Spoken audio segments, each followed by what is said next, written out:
that. And I'll ask Mr. Akers to help us with student recognition.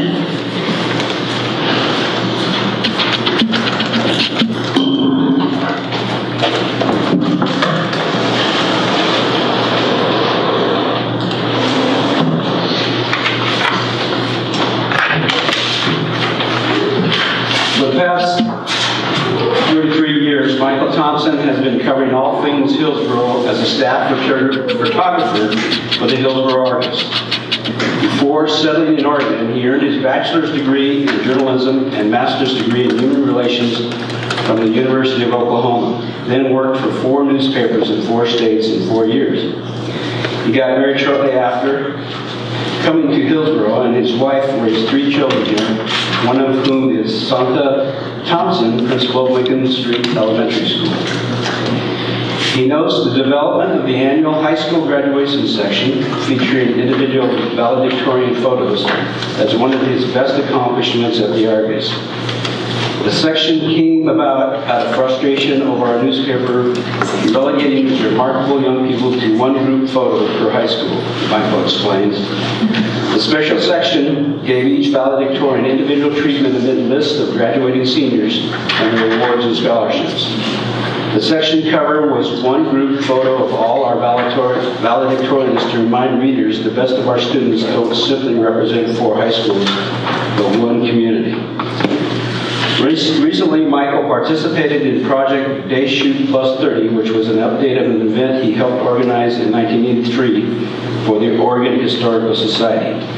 That day, 92 professional photojournalists and documentary photographers took pictures reflecting a day in the life in Oregon. And Michael shot for the full 24 hours in locations between the coast and Portland. This year, he photographed Hillsboro and gave himself a bit of a break, taking shots for just 15 hours instead of 24. He reflects, throughout my career here, I've tried to look at life in our community with intelligence, humor, and even a sense of wonder, and show what matters. We'd like to, is he here? We'd like to thank Michael Thompson and have him come up.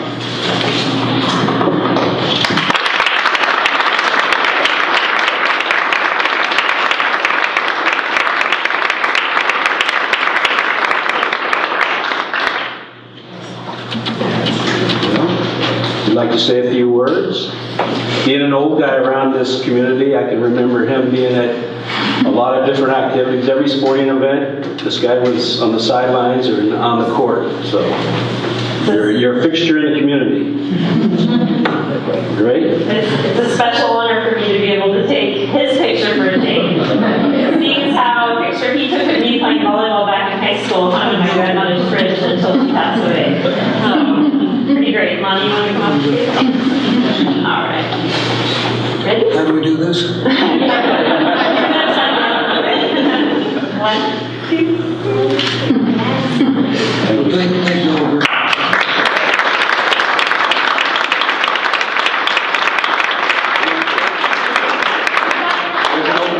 Can we at least get the family to come up with a picture? For a picture with you? Come on, family.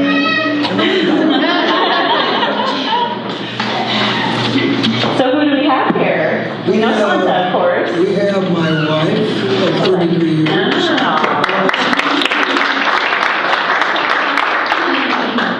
We have my daughter Santa of however many years. Tristan and my grandson Milo. Wonderful. Let's all say yay, Dad / Grandpa / Happy. 1, 2, 3. Excellent. Thank you very much.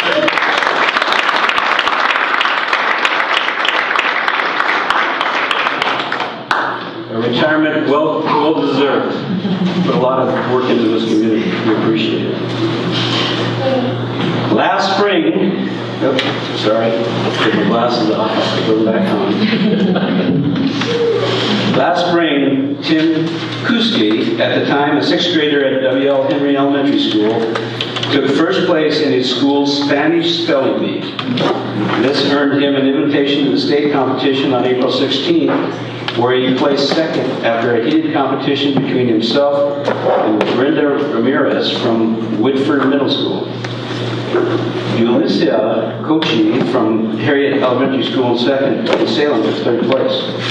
All three finishers were then invited to participate in the national competition at the National Spanish Cultural Center in New Mexico on July 20th.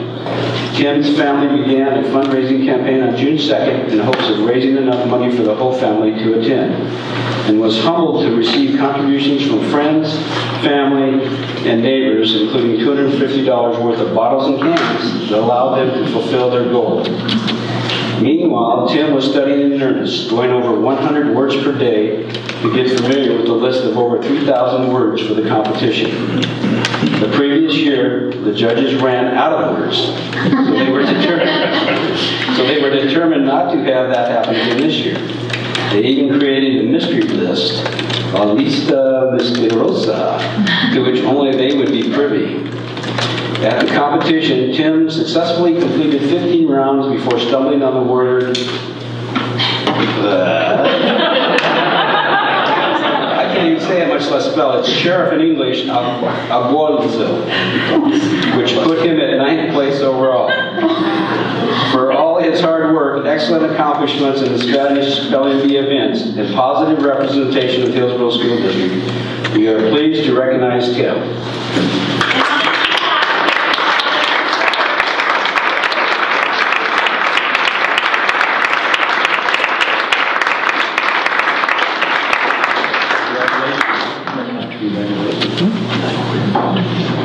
We'll take your picture, you can show us. All right. You can return the box, that's fine. Would you like to tell us a little bit about what the competitions were like or what you experienced? Sure. Can you grab a folder, please? Get prepared. So the competition was a wonderful time. They flew us down to New Mexico, met us with a car at the airport, and then really the whole time was being hosted and beginning to learn about multiculturalism and bilingualism. The entire thing was conducted in both languages. It was a really great experience. My son's made some wonderful friends from California playing a game called Chopsticks. So you ever see your kids doing stuff like this and counting on? Yes, you know these games? Yes. A wonderful way to reach cultural boundaries because, counting is kind of universal. It was unlike any competition I'd ever been to. The kids were like high-fiving each other when they got words correct and giving little fist bumps. And that was only the guys. The girls were all very quiet. In fact, they got teased about it at the end by the director of the spelling bee, Mr. Cassino. But it was a wonderful, wonderful time. We had a ton of fun. Tim's looking forward to going back next year. So, great.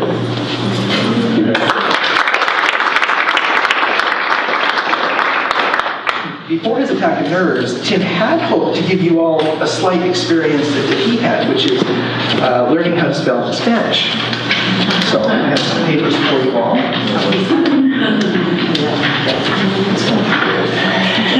And unfortunately, we have another bilingual student present who can read the words with the correct accent. You wouldn't care for mine. It's fairly bad. Do you fellows want one too? I don't think so. Monty has to do it too. This is Monty standing. Anybody sitting downstairs? So we got to spell. I gave them out. So we'll just do 5 quick words. They're from 5 of the 6 rounds of the spelling bee. There were, I misquoted, there were only 1,300 words, not 3,000. I had to count them. Yeah. And the word that Tim failed on was alguacil, which is in Spanish. Sheriff in Spanish. That was close. So, would you do the benefit of reading them each word and then the example sentence and the definition? And then we'll collect them and grade them off.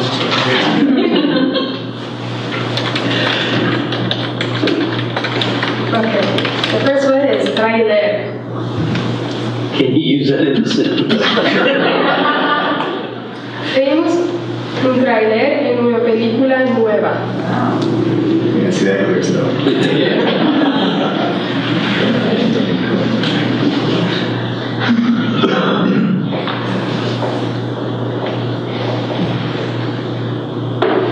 Comenzar.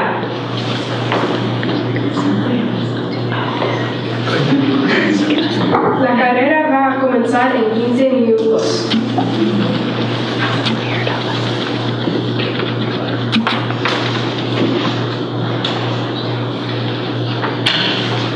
Algo así.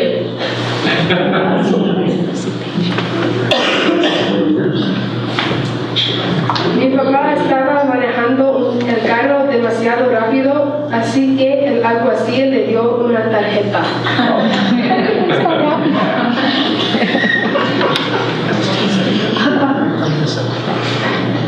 Impreciso. Preciso. Hice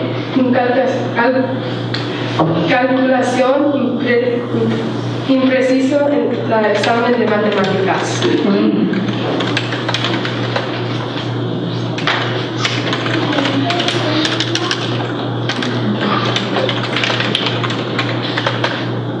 Monolingüe.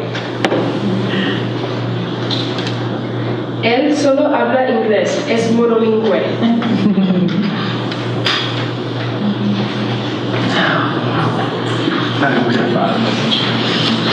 Do you have to say the accents? Yeah. When you're spelling it, you have to use Yes, all strange letters, U with umlauts, and with tildes. And in fact, another challenge, when I learned Spanish quite a few years ago, the alphabet has changed since then, it's being taught. Double L was L-A, now it's L-A-L-A. Same thing with R, instead of R, it's R-A-R-A. And there's no Che, there's one other one I keep telling you guys to use when you're not supposed to. N-A is still a letter. So yeah, all of them, in capital letters. That's impressive.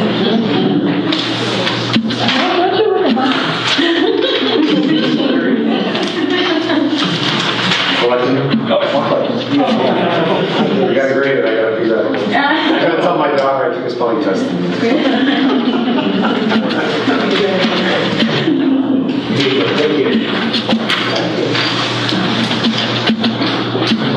Wow. That was very, very impressive young man as well.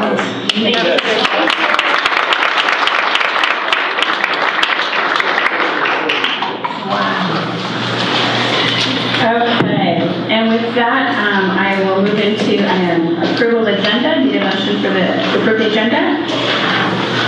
I move we approve it. Second. It's been moved by Eric and seconded by Monty to approve the agenda. Any questions? All those in favor, please say aye. Aye. Any opposed? Motion passes. And with that, but I was going to say, you came to visit, don't let you guys stay for the whole boring meeting. Right now, we'll move into audience participation time. I have to read the legalese. Public participation in board meetings is governed by policy BDDH. Patrons may comment on specific agenda items at the beginning of the meeting or at the discretion of the board chair may be deferred to the time the item is before the board as stated in the agenda. Comments about non-agenda items will be heard at the beginning of the regular board meeting. Anyone who would like to address the board should complete a board agenda card, which are located on the back table, and then give your completed form to Marva, our board secretary. And I currently have 3. I'll make sure I don't have any more. So, audience members get 3 minutes to speak, and so I'll invite you to come up. First up is Kristen Martin. And Kristen, when you come up, if you can give us your name and your address for the record, and then we'll start your timer. Please.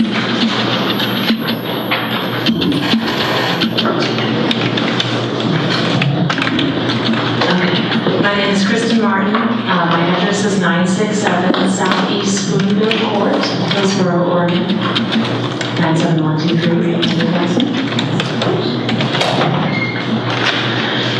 I'd like to thank you all for this time to speak tonight. We know we are preaching to the choir when we voice our gratitude and our concerns regarding the pressing issue of class size in the Hillsboro School District. I am a proud advocate for our public schools. At this point, I want to express gratitude for living in a community that prides itself on advocating for the education of our children and for seeking creative ways to augment an ever-tightening budget To add back school days to the K-12 academic calendar that have been ravaged by recent budget cuts, and I believe they've been ongoing for 6 to 7 years now. Concerned because while I refuse to follow my peers' lead in enrolling my children in private schools, I now watch my own children face the everyday reality that they are 2 of 62 kindergartners who are the sole responsibility of one excellent teacher. As a proud advocate, and I've been a student of the public school system myself, I strongly believe that we have the best and brightest teachers here in Hillsboro. I am also aware that Oregon ranks the fourth lowest state in the nation for high school graduation rates at 68% in 2011 statistically. I had the privilege of volunteering in my twins' kindergarten class last week and was amazed at the sheer 2-hour and 50-minute learning marathon that our littlest learners and their talented, experienced teacher experience every day. I felt like I was also busy from the very moment the class began until we were lined up at the end of the day helping with class preparation, questions of the day, reciting letters, numbers, drawing letters, numbers, helping those 5 or 6 students that were always behind in the assignments. While the teacher keeps the class moving from subject to exercise to activity to project, everything is timed, everything is fluid and organized to a T, and I felt like I was an essential, valued member of the team until I realized that I could only volunteer a couple times a month.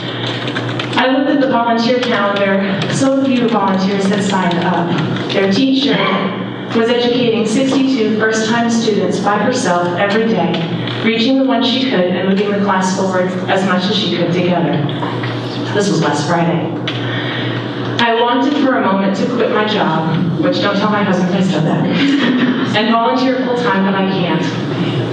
If we could provide another full-time teacher to aid or assist in the kindergarten classes, studies have shown that there are fewer disciplinary problems, students move through curriculum faster, there is less transition time between lessons, there is earlier detection and referral of vulnerable kids, teacher morale is improved, the relationships between the teacher, parent, student, and school is much improved, and achievement scores are higher.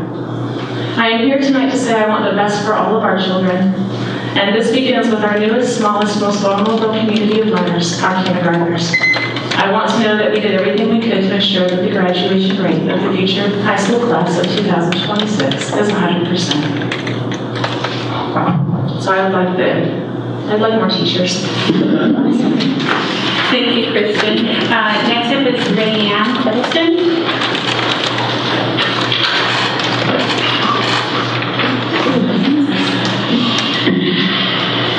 I would say that you can start with your name and your address for the record. My name is Rayanne Biddleston. My address is 5727 Southeast Shadowbrook Place in Hillsboro. I am a mom representing 5 kids, 2 in Century and 3 in Imlay.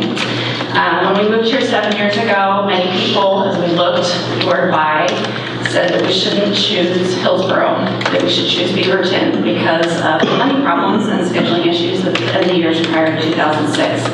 But Hillsboro's been a great place to live, raise my kids, and send my kids to school. The class sizes are getting to the point I have to voice my opinion. I keep watching them climb.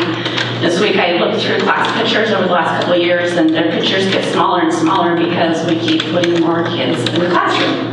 My youngest is starting kindergarten and will be going to school with 32 in her class. And just heard that they have awarded a 3-hour aid to an hour and a half in the morning, an hour and a half in the afternoon, which is helpful, but I don't think it's the solution. I called and I asked many questions, and because somewhere I always thought there was a class size limit, but I've learned that there's a class size average for the whole school of 1 to 30 full-time students. So my 6th grader has 36 in her class, my 3rd grader has 33, and my kindergarten has 32. And I want to get started with what my Hillsboro, or my high schoolers have in their classes. There's no reason that kindergartners should be in the class average for school, and I appreciate that, I know you guys talked about this today, but I don't agree with 28 being the number either. I think we need to bring it down.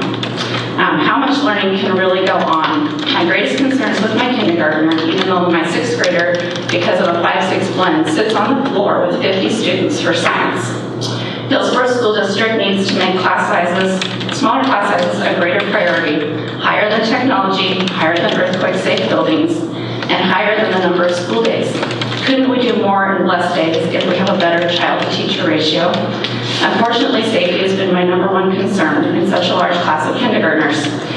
It's hard to notice that one has gone missing or is still in the bathroom when there are so many children. And my second concern has been their ability to learn. When there's 32 students with a range of students, we have several that don't even speak English, some that can't write their names, to some that read at a second grade level. My husband says if there were 30 students on the same page, it might be a different story, but we've got such a large range that it's hard for learning to go on. So much of the class time is spent with logistics of moving 32 bodies where they need to go and learning how to be part of the crowd. We have a wonderful kindergarten teacher who's very capable, and she can do amazing things with 32 kids. But why push the limits? Let's see what amazing things our teachers and students can do and accomplish with about 20 in a classroom. I'd like the district to make it a higher priority to have smaller class sizes. So to illustrate, when the kids sit down, I can speak louder, for story time or whatever it is on the rug is about this big. And they cram 32 kids in there, and they have their bubble space. And they can't touch one another, and they need to not trip over each other as they're going to their bubble space. And so a lot of today, I've gone in each week to help, but it's still just the logistics. So even though there's a teacher aide that's going to come help, it's not going to solve the problem of there just being too many bodies in these classrooms. And I really feel like my 6th grader's going to make it through. She's going to learn how to adjust to larger classes. But these younger ones, younger classes, I really think they need to be closer to that 20, not 20. When you look at studies, when they talk about small classes versus large classes, they're never talking over like 27 in classes. So I hope that we can look at this and move forward. We appreciate the help of the aides, but I really think that the kindergartens need to have smaller class sizes. Thank you. Thank you, Mary Ann. And the last is Ted Moffitt.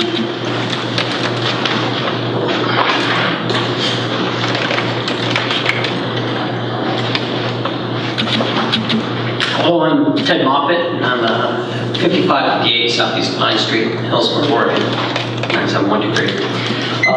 Once again, I'm a parent of a kindergartner at Imlay Elementary, and as you know, it's a large class size, but I want to give a speak on class sizes. It's a little bit different than I did a little research this afternoon about what makes effective reviewing the literature on educational research. And of course, you know, the first study I came to was the famous STAR study from Tennessee in the late 80s. And there's some key findings that came from that report that I think will help elucidate what's the most effective way to spend our dollars and allocate our teachers by grade levels. So one of the things that came out of the STAR study is that it has the most provides the most benefit to the most disadvantaged students. That's a key, but it benefits all students. And what they were showing was they were correlating lower class size to educational outcomes, looking at achievement on improvement on the Stanford aptitude test. Another impact they came to was that it didn't last for just a single grade. It was a lasting benefit, improved childhood education. Once you boosted them up, they stayed at a higher level all throughout their educational development. The students that came from college smaller class sizes had fewer discipline problems, they asked more questions, they had greater class participation, and they demonstrated more concentration. But another key finding that came out of this is that regular class sizes, in this case going larger 30, and I should say small class sizes in the STAR study was divided by about 20 students to a teacher ratio. But regular class sizes, even with aides, they didn't see any significant improvement in educational outcomes. That adding an aide to a class doesn't really improve the outcome, but having the smaller class sizes does. And then I came to some later research from groups outside of Blatchford in England. And they take a different approach. They don't really believe it's all about student-to-teacher ratio. It's not just class size alone. They actually, interestingly, to get back into it, basically, class teaching takes three forms. You've got individual teaching, where the one-on-one interactions with the teacher. There's group teaching, where you break the students up into small groups. And then there's also the whole class teaching. And what they found in their study, which they had several, most of what I'm referring to is to their 03 study in the British Educational Research Journal, was that smaller class sizes, when they're, and this was actually larger students, it was like 25, some student-teacher ratios. What they found is that smaller class sizes, you get actually more teaching time in all three categories. And really what they found that correlates is that group sizes correlate with teaching effectiveness. That when you have larger class sizes, you end up with larger groups. How do you break up those students into smaller groups? And when those groups get larger than 5 students, the effectiveness of the teaching goes down. So when even though it's a logistics of the teacher in a large classroom, actually, if they've been teaching small classes and then they go to a larger classroom, their same teaching methods become less effective because they end up having to either make the decision between teaching 5 groups instead of 4 groups of 5 students with a 20-group classroom, they have 4 groups of 7 or 8 students. And that's far less effective in getting their education across. So between these studies, what we see is that there is benefit, and the greatest benefit comes in K through 3. If you get those class sizes down, that improves everything over the long term. And if you look at the educational systems in Sweden and Japan, which have things, they actually get, by the time you're up in high school, they have class sizes that are 60 students, because what happens is, over the long term, the more achieved students you can put in larger classrooms. They'll be successful in more of a collegiate style classroom thing.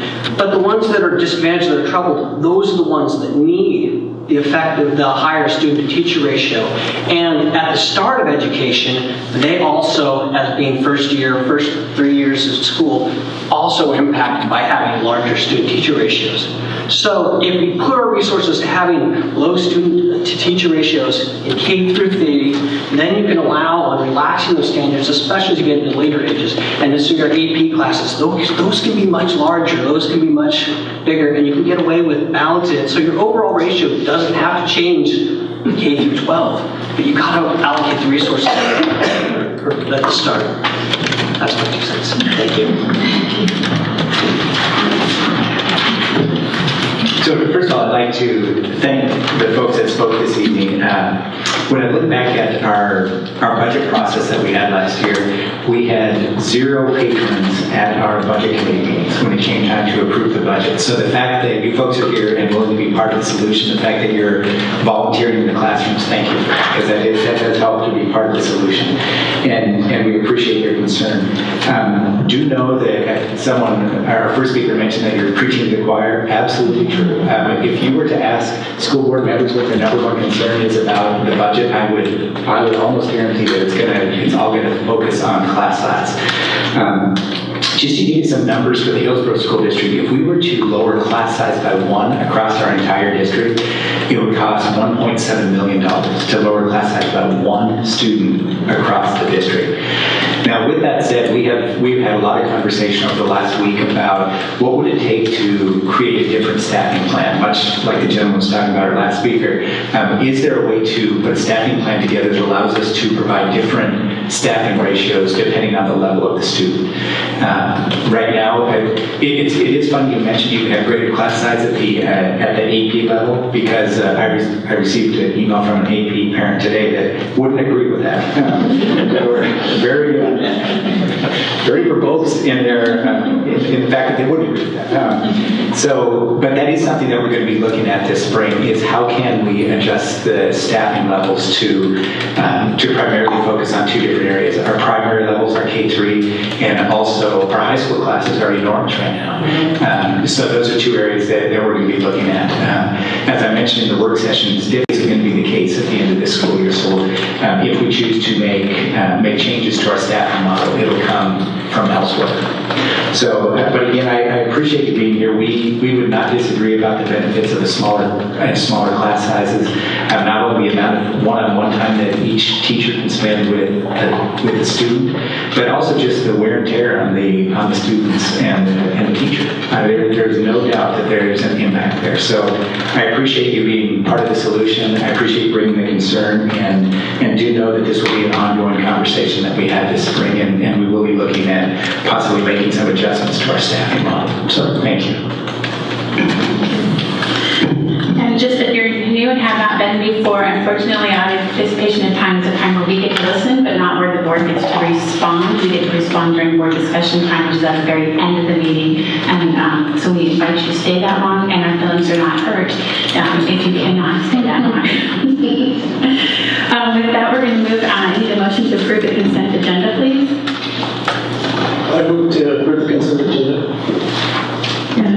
I'll second. It's been moved by Glenn, seconded by Eric to approve the consent agenda. Any questions? I just had a question, and I had spoken really briefly with Mike about it. There's, and I don't think the issue of a staff member that's on there and the school that is on the consent agenda is not the school that she is teaching at. So I don't know if that makes a difference in approval right now, or if that's... Do we know which staff member in school? I don't. Do you want to tell us which staff member in school? It's Shannon Jones. It says that she's a different school than she is. And, yeah. So I was just curious about that, if that makes a difference. You're just, I apologize. This is in the hiring, so it really yeah, and I apologize for bringing this up right at this moment. I had not told anybody except for Mike right before the meeting, so I sincerely apologize for that. My other question was kind of to that, is where it mentions whether it's a Bachelor of Arts or a Master. Is it an idea or something about putting a special degree, there's mentioning their special endorsements? Is that, I mean, because I know that some staff members have different... You're talking about their licensure with the endorsement? Yeah, because right now it just lists whether it's they have a bachelor's or a master's. Right, so I was just wondering so if it doesn't talk about the licensure. We don't have that. Yeah, like if they have a special, if they have a bilingual, or dual language endorsement, or not endorsement. I don't know if that's something that would be interesting to see. I don't know. It might not be. For the purpose of historical remembrance, or because you don't know. I guess it kind of tells you. It kind of tells you the level of education that your staff members are coming in at. I'm not sure if that's relevant. It was just something that I thought of. So, but I'm not really against anything. They have their licensure information. It's just the education, right? Yeah. Okay. And I think we can go ahead and approve the agenda knowing that there'll be one change in the report since it's already done anyway. Okay, so then it's been moved by Glenn and seconded by Eric to approve the consent agenda. All those in favor, please say aye. Aye. Any opposed? Motion carries. Next, we move on to our action items. And the first item tonight is to approve the Citizens Curriculum Advisory Committee members. And Travis is going to walk us through the process, please.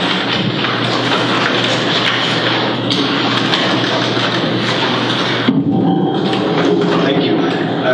The Citizens Curriculum Advisory Committee is an opportunity for citizens of Hillsboro to participate in the development of schools' curriculum and instructional programs. The Citizens Curriculum Advisory Committee consists of 14 members, each serving a 2-year term, and half of the membership comes up to be renewed each year. This year we have 7 openings that ended June 30th, and we also have 1 position which is vacant due to a member being elected to the board of directors.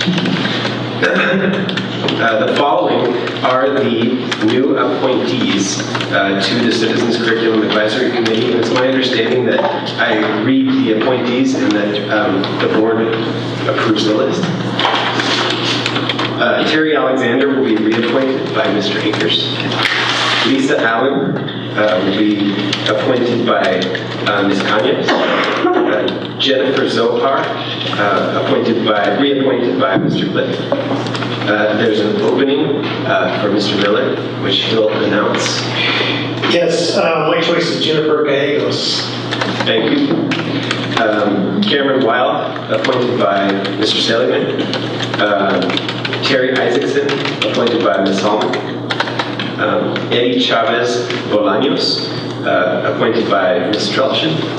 And Mary Phelps, appointed by Mr. Flynn. Marvin, do I need to make a motion to? No, they get to make the motion. I move we approve the appointees to the Citizens Curriculum Advisory Committee. A second. It's been moved by Monty and seconded by Janine to approve the advisory committee members. And we'll get questions or comments. Yeah, so in talking to various people about this opportunity to serve on the curriculum advisory committee, sentiment I've seen is that there hasn't been nearly as much advisory possibility because of the way the committee was utilized. Brought in near the end of the conversation, at the end of long periods of the selection process, to merely approve what's effectively been decided. And we've talked about this before, and I hope that we can figure out how to utilize the curriculum committee, the citizen committee, to actually engage early in the process of curriculum discussion, rather than late as an approval body, but early as an input body. Not seen that happen as much in the past, and I would love to take this opportunity in these years coming forward to make this a more active body involved in the early discussions of curriculum. Glenn and then Janine. Yeah, I just wanted to take just a quick moment to explain my appointment. She's fairly well known in the community, and likewise in the IPOS and some quarters. So basically, I was trying to find some kind of diversity, and someone who was very well involved with the issues of curriculum. So my appointment is a mother of 3 school-age kids. Her husband is an immigrant from Mexico. She has strong family ties to the Hispanic community, so we have that represented. She's chosen to homeschool her kids because she has to prepare them for college. You know, she's very familiar with curriculum matters, and I think probably more so than most parents would on a day-to-day basis. But she understands and agrees with my governance philosophy for the school board, which is, you know, I ask myself, is best for the kids? And she agrees with that. So she also understands that you don't win a debate by pushing people around. You basically have to be persuasive and work with people. And finally, she is outspoken on the Common Core. She's against it. But she understands that we as a district don't have a choice in implementing the Common Core. It is the law.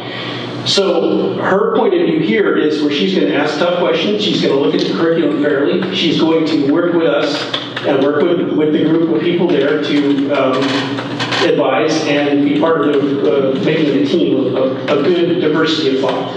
So that's why I chose her. Janine?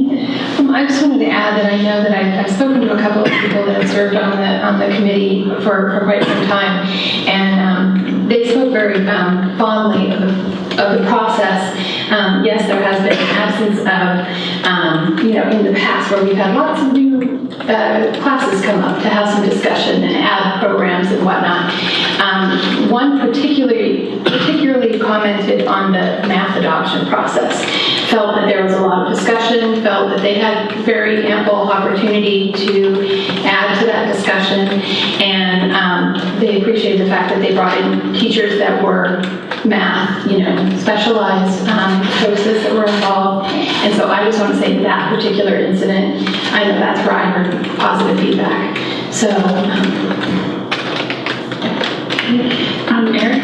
I just want to, I have to comment on the math adoption last year. So I'm the member of the curriculum committee who was elected to the board. And my opinion was actually the opposite of that. I remember in several meetings we walked in the room, there was tens of thousands of pages of math textbooks sitting on the table. They told us, hey, look these over for an hour.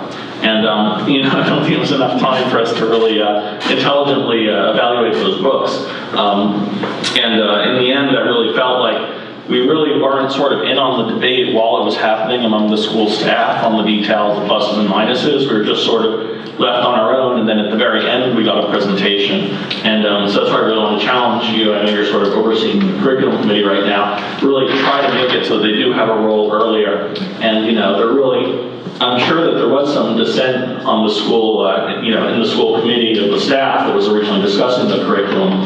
I think it would really be good if the curriculum committee also had visibility into both the pluses and minuses of the things they're looking at and really understand both sides of the issue. Because I really felt like last year we were sort of spoon-fed a one-sided story that they came up with in the end that didn't really understand the other side. So we really do need to take care to make the curriculum committee really have a role in the debate and not just be sort of looking at the end of things. Thank you. I look forward to serving as the secretary to that committee. I also wanted to recognize anyone who's here who is newly appointed. I talked to Eddie earlier. Eddie, will you wave? I said I've embarrassed him. And I'm sorry, we have... Lisa Allen. Lisa, thank you. It's a big responsibility to serve in the committee, and I look forward to working with you. Thanks for volunteering.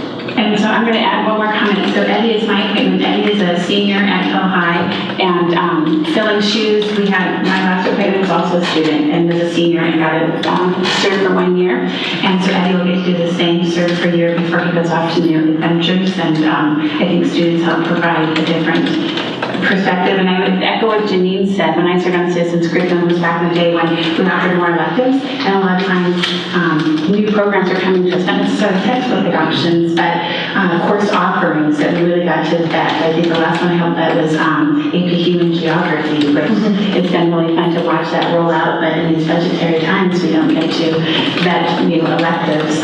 Great just isn't fun anymore. So, any other questions or comments before we vote? Jean, I'm just going to add that I think if I'm correct, Sally, are you a teacher? Or is that was correct? My career began at right, but you have education. Yeah. Lots of teachers on that. It's good perspective. Yeah. Cool. All right. So it's been moved by Monty and seconded by Janine to appoint the Citizens Curriculum Advisory Committee. All those in favor, please say aye. Aye. Any opposed? Motion carries. Thank you. Thank you, Travis. Next, the action items is to approve the alternative education programs. And I believe, Steve, are you going to pick this up, or everyone's stay to stand? Awesome. Good evening. Thank you for asking me here tonight. I think that the alternative options that we have in the district are probably one of the broadest ones that I've seen districts our size have that are contained within the district, and I think it's a real benefit to our students. Last year we were able to see over 1,500 students coming into the different programs that you'll be looking at this evening. Through that we were able to help students recover over 100 diplomas that perhaps otherwise wouldn't have had an option for a diploma. And so we did almost 7 GEDs, so really provided opportunities and support for students to be able to turn their situation around. And so one of the things that we're doing this year, we became a partner with Hillsboro Parks and Rec. And if you've seen the field over by David Hill Elementary where that Miller Education School is, half the field now is a community garden that we're working with the community around us to be able to incorporate into our program. We have a horticulture class, so we're looking at that becoming eventually a STEM situation to be able to offer to students, and then also interacting with our community. So we have some super things going on, and if you're ever interested, feel free to stop by. So let me get a motion first, and then we can do questions and comments. I move we approve this list of alternative programs. Second. Been moved by Monty and seconded by Janine. Any questions or comments for Stan?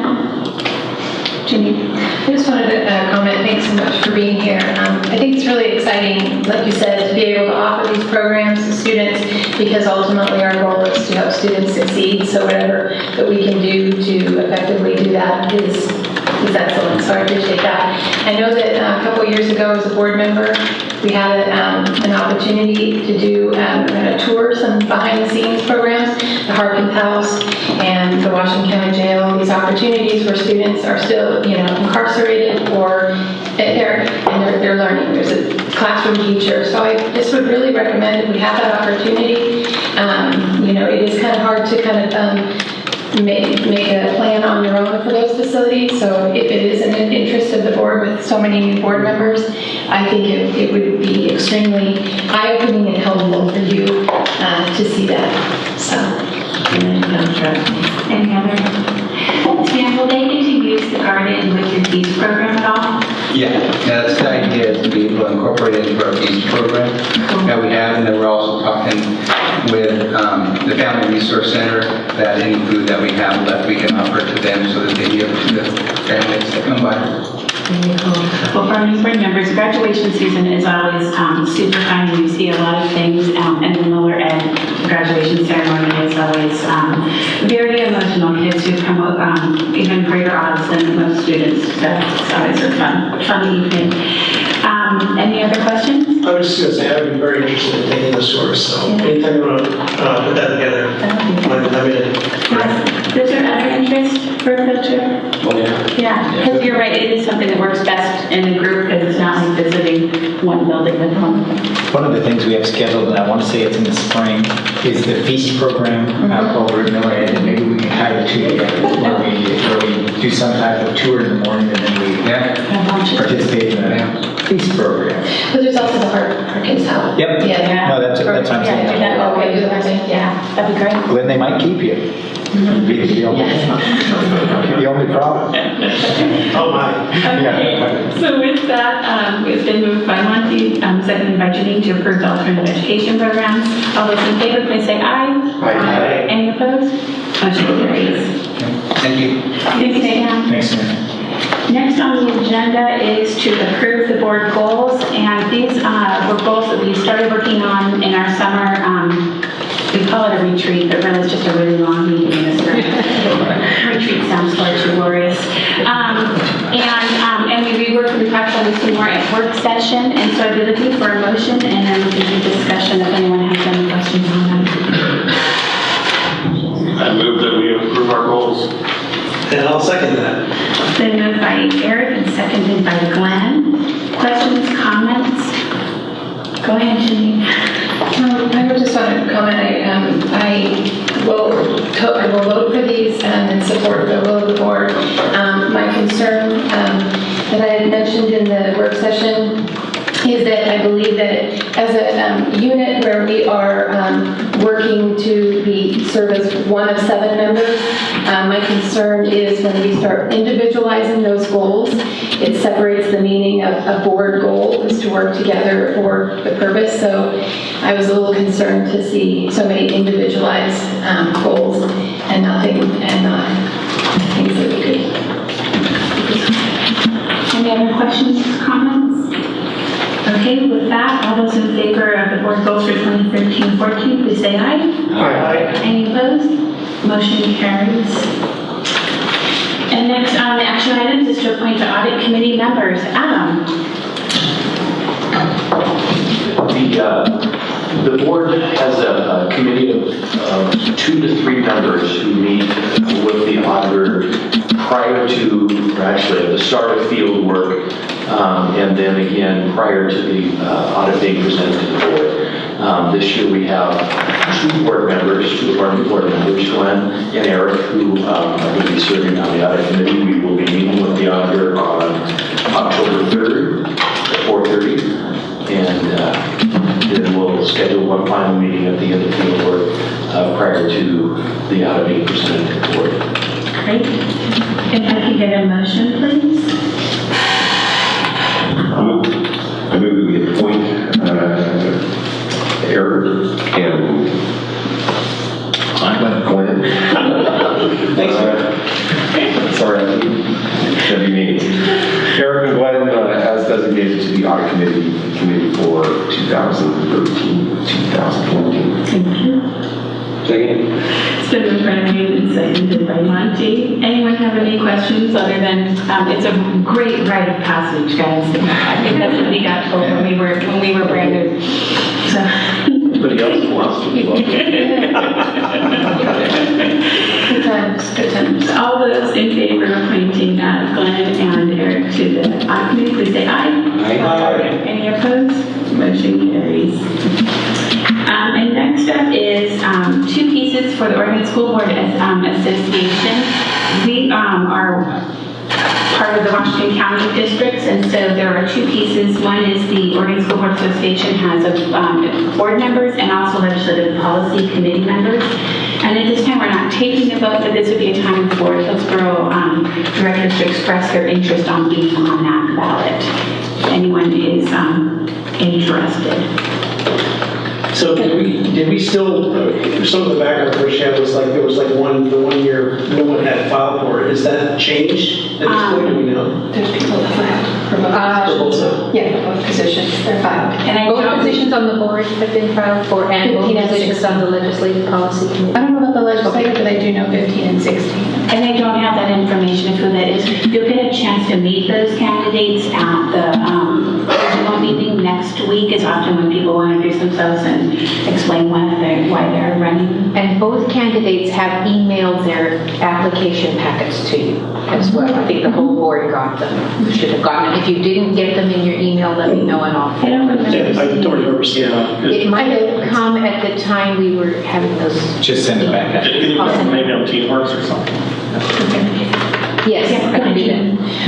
I wanted to say that you also can go online to the Oregon School Boards Association, their website, and you can review all the different positions and review their applications and their questionnaires.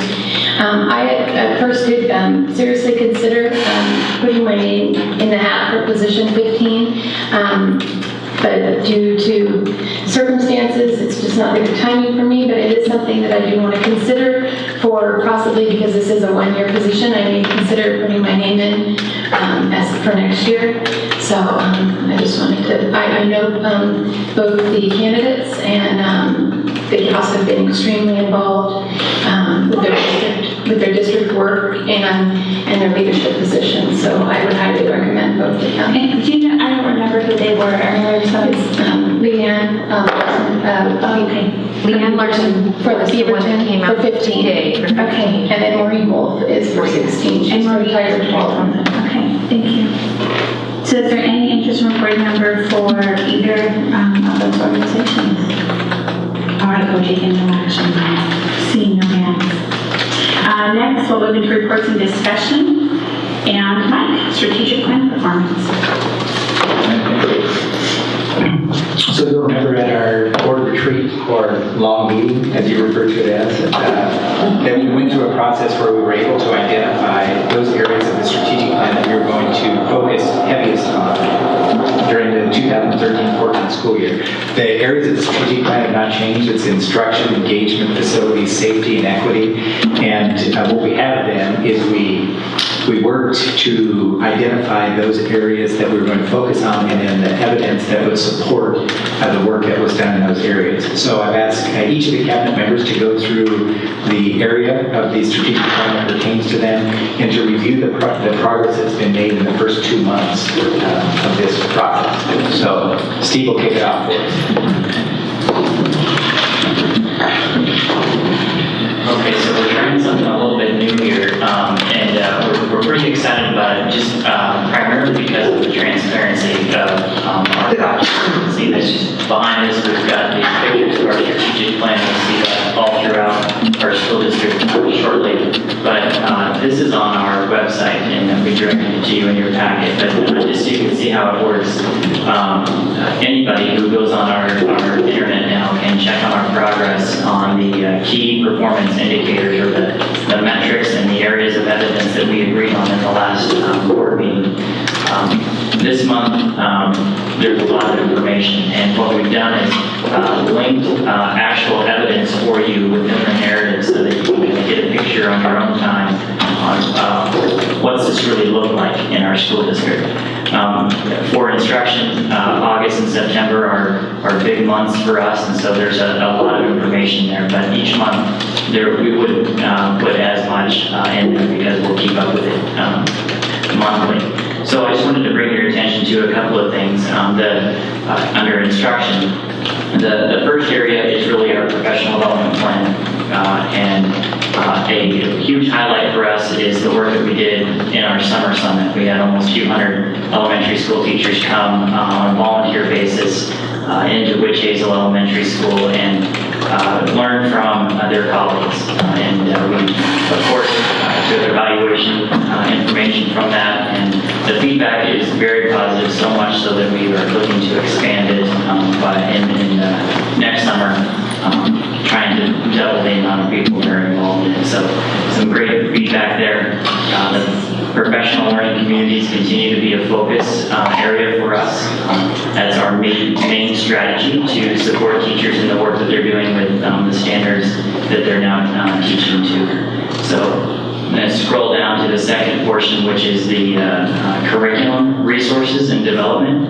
I know you can't read this, I can't read it, but you have it in your teamworks.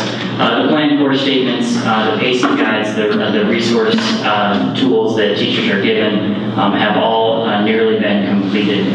They are stored in our teamworks for our teachers, and we're reorienting that site so that it's a little bit more user-friendly. So you're able to see examples of that. And then finally, the third area for us is to build our leadership capacity and shared decision-making. And we gave you a copy of a sample school improvement plan, department improvement plan, Elaine's plan for student services, among some other areas of evidence. So any questions that you have about the first three, and then we'll shift it on to another strategy area. I just wanted to comment that I appreciated the level of detail that were in these reports. There was a lot of work that went into that, so we appreciate that. Thanks. And I heard the summit was awesome. Yeah, it was very, very good. Jill has a lot to be proud of with that work that she did. So. Okay.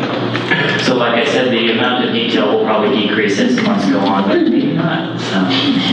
Very progressive. So let's go to engagement, and I'll put that for Becky. Are you going to be my scroll boy? Here. Okay.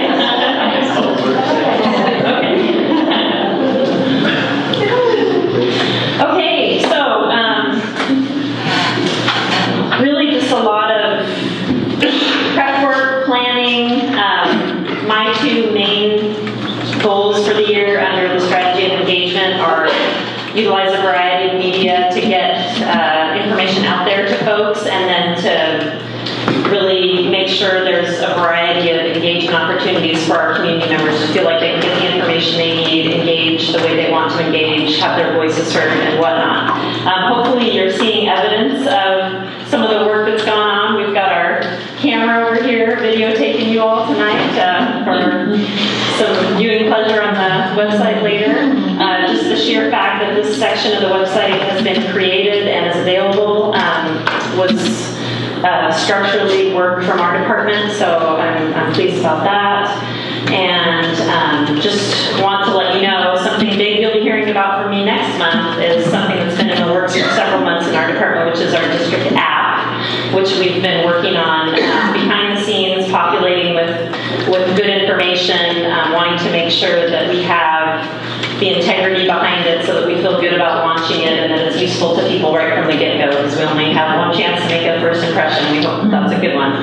So currently I've been going around and speaking to the principals to get their feedback on how exactly we go about populating our tip line, because we do feel like that will be an important part of our app, but also one that's, if not communicated properly with expectations, that could be a bit overwhelming. So working through that. And then if you happen to read your hot news email this week, hopefully you saw that I have posted a big ginormous list of activities, and big thanks to Olga for her help in not only setting up a lot of those meetings, but in feeding information information to me on when they're taking place and whatnot. So we'll keep that continually updated, and also set up a series of coffee chats that was mentioned in the work session for Superintendent Scott at locations around our district attendance area. So we're looking forward to those in October in addition to our superintendent listening session. So. Any questions for Beth? Beth, I love the spreadsheet. Awesome. As someone who lives and breathes on a calendar, I keep an old-fashioned paper calendar, and I actually still write in it. It's great to be able to kind of pencil that stuff out that's all year long. I really appreciate that.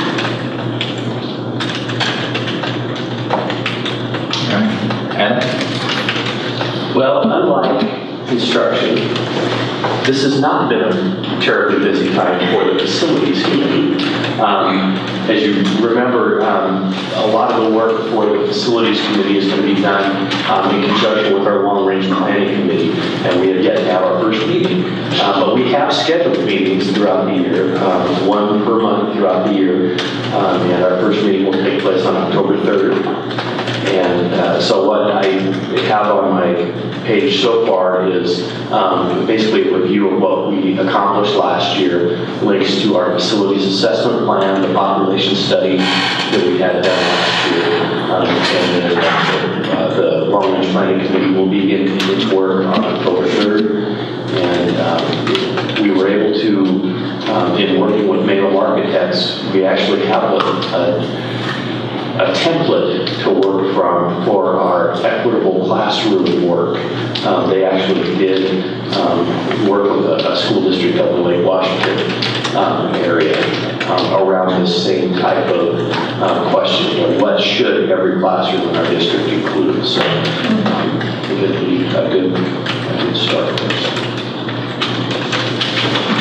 Janine, can I ask a specific question about the long-range planning? Do we have community members that are also involved in on that? We do. Okay. Can't remember. Okay, no, that's all right. I didn't remember the makeup of that. We have staff, we have community members, we have city, county, board members. Yeah. I think that is a plus of our district, that a lot of folks don't realize the behind the scenes as to what is looked at for the long range and the growth that we have in the area. And I think that other districts are, envy that process because they don't have the land possibly to back up their population growth. So I just appreciate that, and I'm glad you have.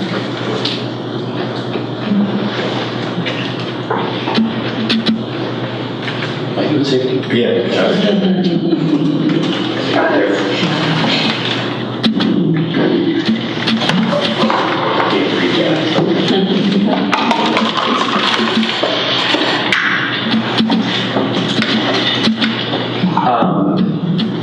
In terms of the safety, the initial meeting was held with the Youth Advisory Committee to begin work on the anti-bullying initiative.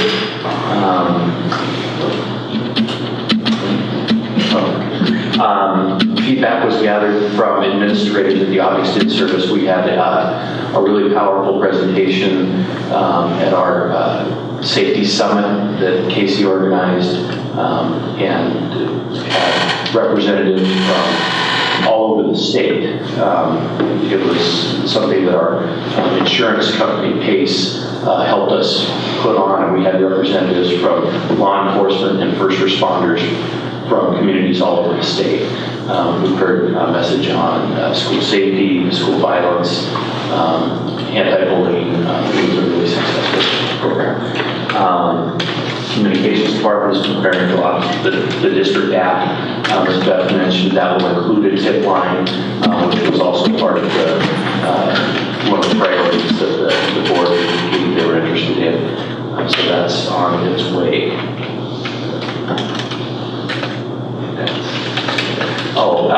And then links to the I Love You Guys. That was the name of the presentation that was done at our safety summit. Included on the website as well. Any questions for Adam? Absolutely. So in the area of equity, we have two action areas, and we've done a lot of foundational work in August and September, kind of laying the foundation for the work that we're going to do this year. So one of our goals was to expand some of our trainings into the community. So we have designed our comprehensive PD plan. We've actually identified what trainings we can include and will invite community, whether it's the chamber, whether it's just the city of Hillsboro, or parents. And so we've outlined that plan for the year. The only piece we don't have on that at this point is the administrative training part, which we're in the process of designing, and we'll be overlaying that on this plan. And we'll be able to probably present that to you in our next report when we do that. We're pretty excited. We reviewed the equity checklist, which we had talked about almost using it as kind of a pre-post. So, and we included that in so you can take a look at it along with the rubric. And our plan is to administer that in the schools sometime in the spring so that that data can be used with our administrators in schools as they start reviewing and working on their continuous improvement and their SIP plans. So we've got that in place, and we're going to be ready to go in the spring to implement that. We also we provided one staff development so far this year, and it's called Taking It Up, and we provided you with the description of what that training actually is. This is the first time we've done this one in our district, and it's a 2-day training. We had 40 staff members that attended this, and overwhelmingly it was very, very valuable for some foundational equity work with our staff. So we're going to be offering another one in December. We foresee that this is something that we're going to also be expanding because of the value that our first round of staff and Truett found in it. We've designed all of the feedback loops that we're going to have for all of the trainings so that we can get this assessment evaluation as we had taught. Are they being successful? Are they valued? And what is their value? So we have all those in place so that we can administer those throughout the year as we do our PD plan.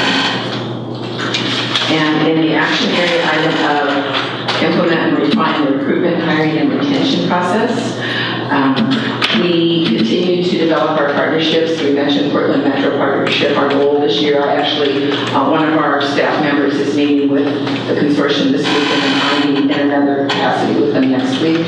Our goal is to have a cluster of schools who will post cohorts of student teachers in our schools with some really strong guidelines and partnerships that's really going to build our capacity for our teachers here in Hillsboro.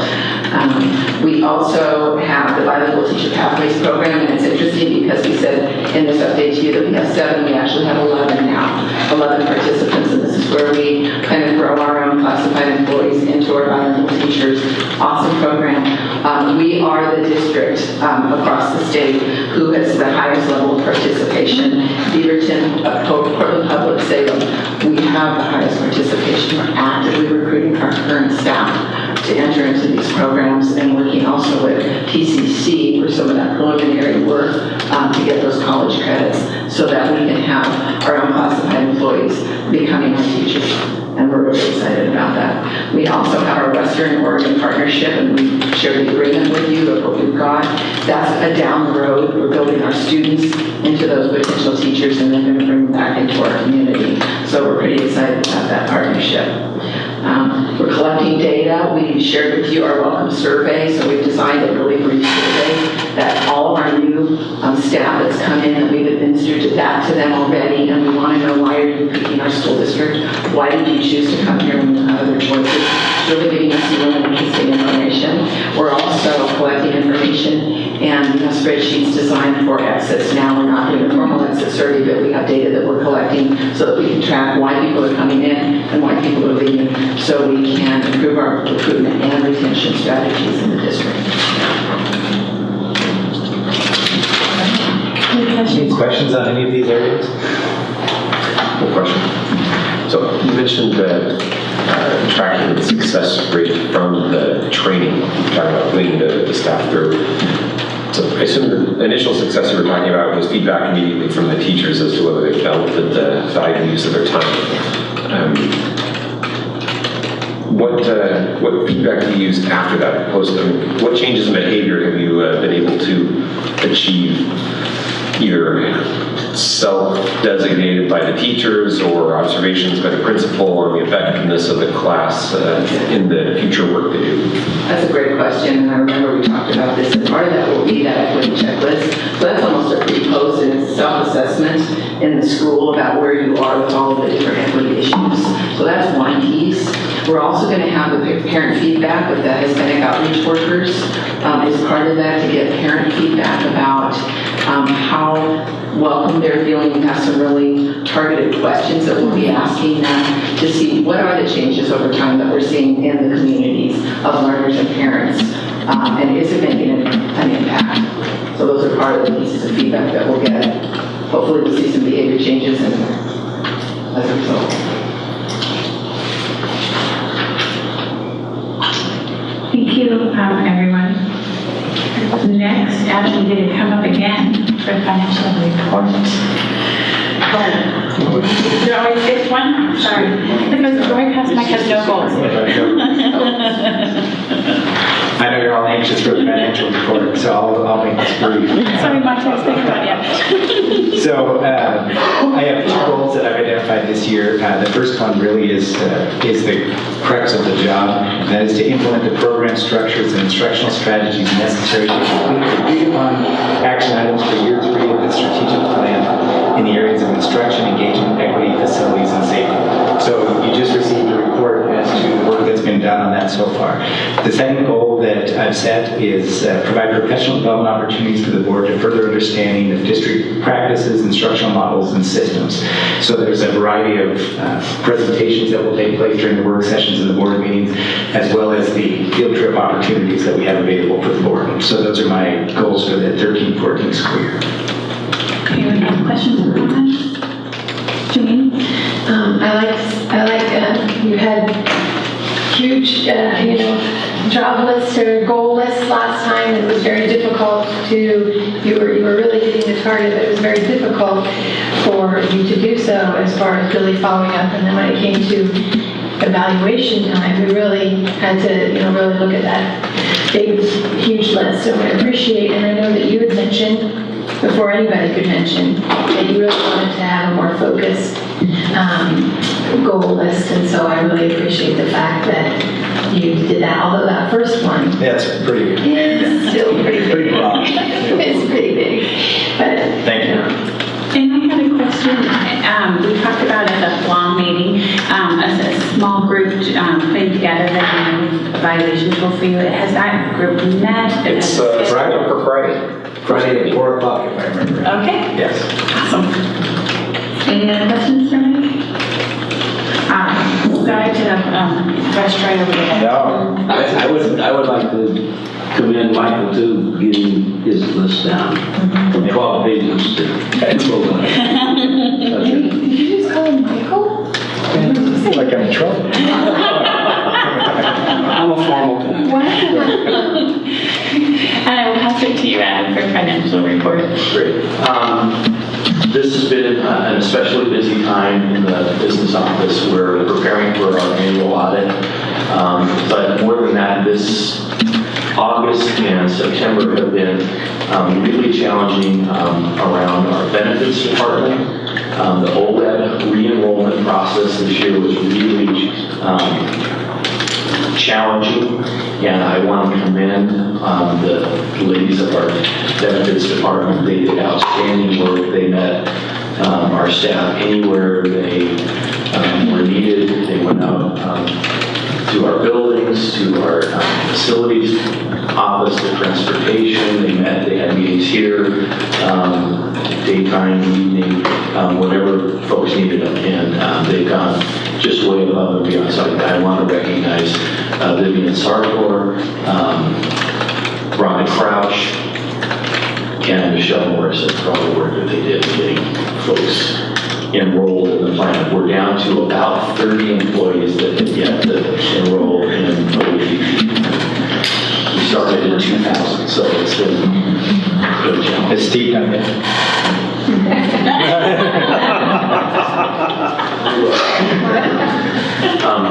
Other than that, I'm happy to answer questions. Just curious, so if they don't, those 30 don't enroll, they're just out of luck for the year, or what happens? That's part of what we've been talking about.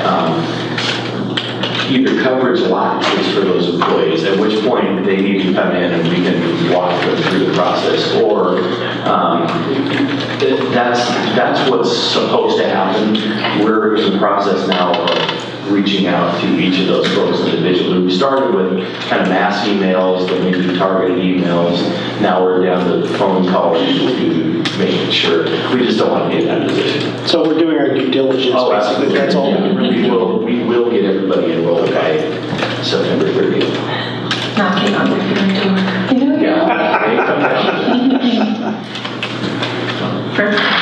Yeah, Janine. It was exciting to see that the financial report has been moved up. You have bumped up in the world.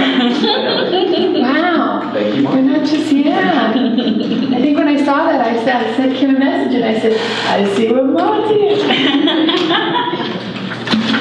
Any other questions, comments for Adam?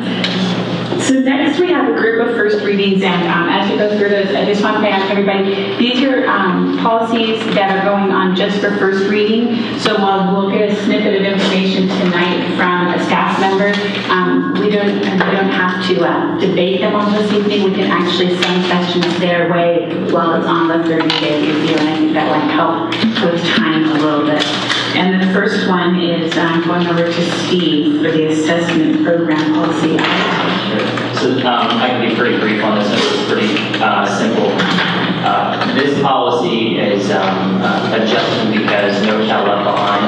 We have waived responsibility to implement No Child Left Behind. So particularly in that third paragraph where it says that if schools fail to make progress, they'll need first, given the amount of years, they'll need to provide supplemental services and transportation.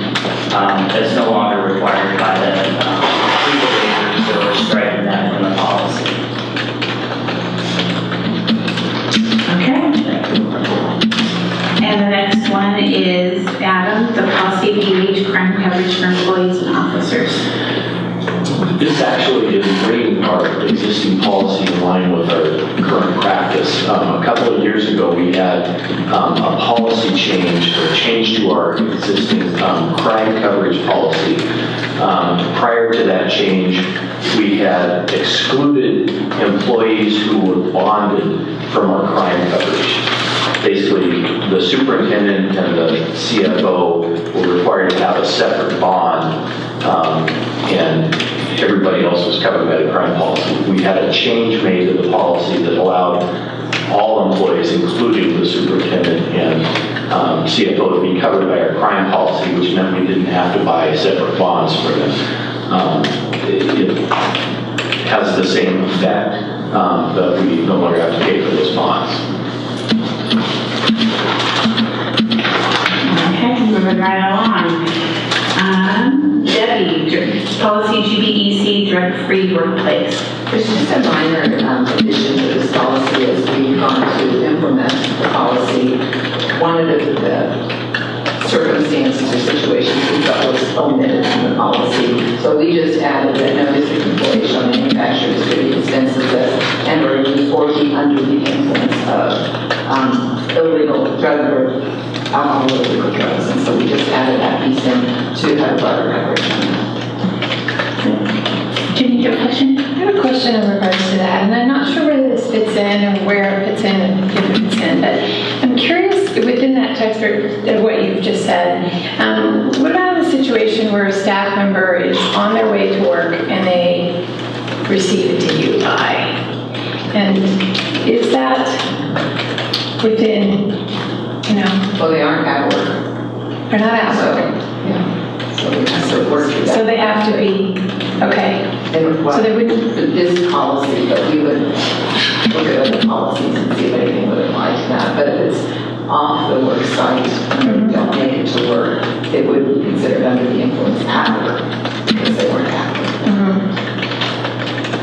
But every situation is different, and so we always would investigate and see if there was any relationship or anything that we need to do.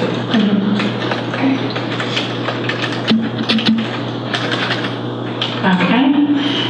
then next is policy IGB-AGAR for special education procedural safeguards. And bring it over to public education, Elaine. Hi. Can you guys hear me? Yeah. Okay, so IGB-AGAR is basically special education procedural safeguards, and this policy basically contains some minor word changes in a document that we use all the time called a prior written notice, and it talks about when we send prior written notices to families, and it's basically a document that's designed to communicate any proposed or actual change that we make to a student's IEP plan. We sort of have a mantra in our department, and that's when in doubt, send a prior notice, so we never miss one. There are certain times that it's required to be sent, and then there are certain times we use that form for practical reasons, so we're already complying with this policy and recommending the changes that are made. Go ahead and stick. So that's the first one. The second one is a little bit more complicated. Basically, this policy pertains to public insurance that parents may use for health coverage for their children. It does not pertain to private insurance. There's a separate set of rules for those. But this is a state AR, and so we don't have a lot of leeway to change the language in it. And Eric, I know that you had a question, and I want to address that before I get off the podium here, so I'll make sure we do that. But this pertains to us being able to bill Medicaid for certain related services that students on IEPs can receive. And currently, right now, we don't engage in that practice here in Hillsboro. About 10 years ago, we did, and the reason that it stopped is because the overhead cost and the cost of the staff was exceeding the benefit that we received from Medicaid billing. We just found out recently that our ESD is kind of entertaining looking at this process again. They were involved in the process before. They're actually building a computer program that they believe might facilitate this process happening without all of the costs associated with it that were previously associated with it. So that could possibly benefit the district because that would be a more efficient process and we would actually see some financial benefit from that. That would be more to come on that. Eric, to address your question, if we're talking a private insurance policy... Maybe we should say what the question was. Oh, yeah, definitely. Wait, let me see if I have your exact wording on that. Because yeah, sure. Okay, so Eric's question was, part of the policy says we can't use public insurance policies we can't bill parents public insurance policies without their permission if what we're doing interferes with the total lifetime benefit that the parent or that the student would receive. And so Eric's question was actually, Eric, a really good one, which was, wow, doesn't everything that we do kind of impede the lifetime benefit that a family would receive? And what I discovered by looking into this is that actually when it comes to public insurance, there's a separate caveat for students who have disabilities. And public insurance here that we deal with primarily pertain to Medicaid and the Oregon Health Plan. So there's actually a caveat of Medicaid that pertains to actually more Social Security laws. So there's a whole bunch of complicated stuff that goes with that. But basically, any claims that we make for a student who has a disability are not applied toward any kind of a reduction of the lifetime benefit for public insurance. So the private insurance laws are different. So this policy primarily pertains to public insurance. Questions? Okay, thank you very much. And so then just remember, these are on first reading till the end of October. And we'll try to send you reminders and weekly updates so that as that vote gets closer, if you have questions and comments, we can get them to the appropriate people. Yeah. I was just going to say that it's just a reminder to some, especially folks that are newer to the board, that a lot of times when there's an update or a revision on a policy, it comes to us from OSBA. It's not something that, the district sits around and goes, look at me, look at the wordsmith today. So a lot of it, that's the service that we receive from OSBA. So what's the preferred way to ask follow-up questions on this? Just email to Marva and she'll route it to the right person? Or? Yeah, that would be fine. You can just mark it myself, and then we'll get them out to the right people and get your questions answered. And then next we have the summer school programs report, and Travis is going to present that. Thank you. Each summer, the Hillsboro School District offers a variety of opportunities for students to learn during the summer. The board has the details for each of the programs, but I'd just like to highlight the big picture purpose behind each of the programs that we offer. First, our dual language summer school allows students to strengthen their primary language while learning their second language, but there's also a cultural element to it. If you take a look at the report, each of the weeks of instruction revolves around a certain country. And so the students are strengthening those cross-cultural competencies that are part of the goal of dual language education through the summer, as well as strengthening their language and academic skills.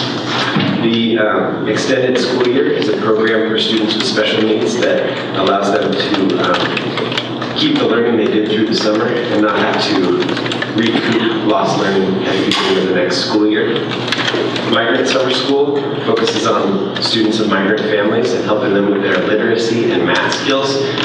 There's also an emphasis on English language development during that school session for students who are in the process of acquiring English as a second language.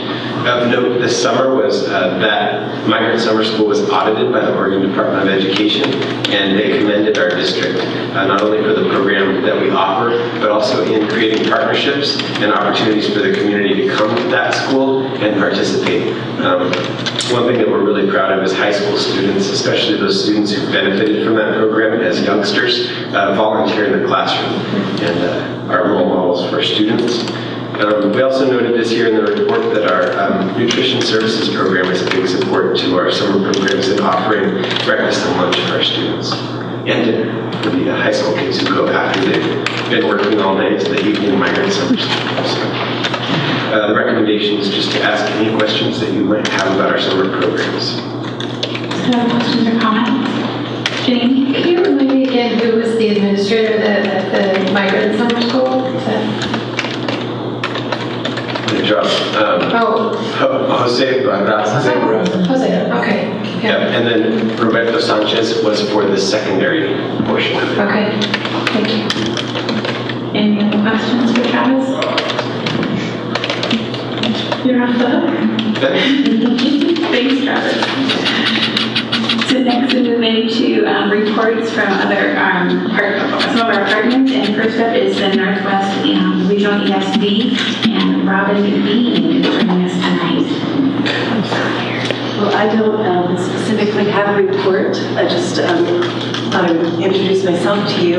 I'm Robin Bean, Chief Human Resources Officer at Northwest Regional ESD. This is the start of my 20th year with the ESD. So I'm proud to be a part of it. I'm now in HR. I tell people I'm the cheerleader, recruiter, getting people on board with ESD because the work we do, I believe strongly in. So we provide services to 20 districts in 4 counties, about 117,000 plus students. And Are we in earnings for the camp? Hi, I'm Maureen Barnhart from Hillsboro Education Association, and I would say it feels kind of odd that this is the first meeting after school started because it feels like school's been going on for a while. Our teachers have had the challenge of learning 2 new systems of data input, Talent Ed, in which they are filling out self-reflection pieces for the new evaluation format that was mandated by Senate Bill 290. I think the new expectations have been a surprise, and we're trying to remind our members that this is a conversation we're having all year long, that we have monthly meetings, and that we want that feedback from them so that we can change it so that it works to elevate our profession and basically support each other. And the other piece is synergy that we talked about in the work session, or you talked about in the work session. Some of the aspects of synergy are a little more time-consuming than some of our members expected, and they're working toward having everything in place. There are a lot of parts of it that they like. There is a certain level of anxiety about being ready for the parent view piece in October. So if you're hearing from parents that things aren't exactly, it sounds like maybe some schools have different dates for rolling that out. That, if you're hearing input, they're working on it and they look forward to using it. They're just anxious about having everything operating correctly. And part of that is due to the issues that they had with ESIS when, they would not receive emails that parents had sent through the program. So we're hoping that we don't have those issues with SEDIS. Kindergarten assessment was an issue this year too, and I don't know if that came from the state or the federal government, but it was a surprise, and it has to be administered by a licensed teacher. Kindergarten teachers were a little upset about the distraction from trying to let kids learn about school and develop a learning community and be hit with a test right off the bat. We appreciated Dale Spitzer did a lot towards helping figure out how we could administer those assessments without disrupting the kindergartners too much. But I think it's something we have to look at for next year. I presume it's a mandate that will continue. And I just wanted to address the comment about the secondary class sizes and prep time, because I'm not sure that would actually, if teachers taught during that prep time, I don't think there could be a guarantee that would keep class sizes low. One of the conversations we've had is if you get 100 new students, you can't be promised 12 well, use a class size. If you get 30 new students, you can't be promised they're all 30 students who need a political science class. They're going to be all over the board. So I just wanted to make sure that it didn't look like it would be an easy fix to simply ask the teachers in secondary to teach during that other class period. Thank you. Thank you, Maureen. And with that, we turn to Superintendent time. All right, I'll just keep it very quick. I want to reiterate my thanks to the parents that showed up here this evening and being part of the solution. It is much appreciated. We've been having a series of parent feedback meetings, and the issue that you brought up has been front and center in all of those conversations. I know as we move into the coffee chats beginning on Thursday that I'm sure will come up again. Wednesday. All right, Wednesday. Sorry, late for coffee? Yeah, how much you think? So thanks again for being here. We appreciate hearing the concerns. Okay, and for direction time, I'll start down with Lynn. I don't really have anything this time. Jenny?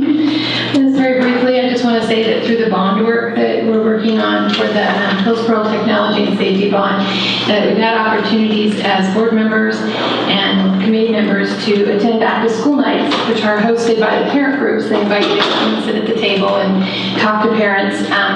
And I think that it has been a wonderful perspective to actually have to speak to those parents one-on-one. They let you know right away their concerns, their questions, and how does this affect this if this bond passes and whatnot. So I think it's a definite bird's eye view of what parents are thinking at any specific school. It's a quick view, but it certainly is. I just want to reiterate, especially with those that may have kids in one feeder group, that it's important for us to branch out as board members to as many parent opportunities as we can, because we are representatives of the community and parents in our community. So I enjoyed that. Hear the concerns. Okay, thank you. Tati? I would just like to reiterate and thank the parents that came tonight. We usually have this discussion in the springtime about class sizes. So please stay involved. 2 years I've been on the budget committee and the 2 years I've been on this board, it's been a top priority for our board to keep class sizes from rising. That's what we've been talking about for the last 4 years, and now maybe we've reached a plateau where we can start talking about getting them down. So please be involved in those budget committee talks when we start them.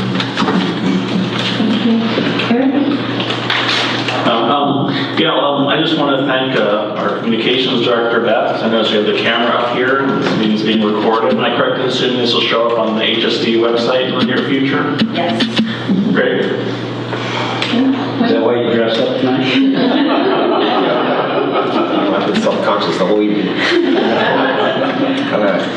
A couple things. I really appreciated the superintendent listening session of last week. I thought it was a great technique to really seek out the interests and concerns of the audience and help that be what drives the future conversations with the listening sessions. I think that was a great opportunity to really the community to express their concerns in a way that will lead to further discussion. I appreciate that. I'm going to also weigh in on parents for coming. We appreciate that. I started as a first grade parent who had 34 kids in a class, and that's what started my journey that ended up here 11 years ago. And so You can be on the school board. You can be on the school board. But it also ebbs and flows. There were many years when it was even higher than it is now, and kind of had a little bit of a dip, and now we're back up there. And I would remind folks, like I try to every month, that the state legislature is who holds the purse strings, and I'm hopeful that there's a successful special session later this month. And also just wanted to thank, as Maureen was talking about all the busy work of September, I appreciate how much teachers and community members are coming together around the bond. And Maureen is one of our community members who shows up to everything, and I appreciate that because it is a very busy time to be asking folks to volunteer their time, whether they're parents, and how many of our staff are volunteering their time and resources outside of their workday for the bond. I'm very appreciative of that. So, any other last thoughts? With that, we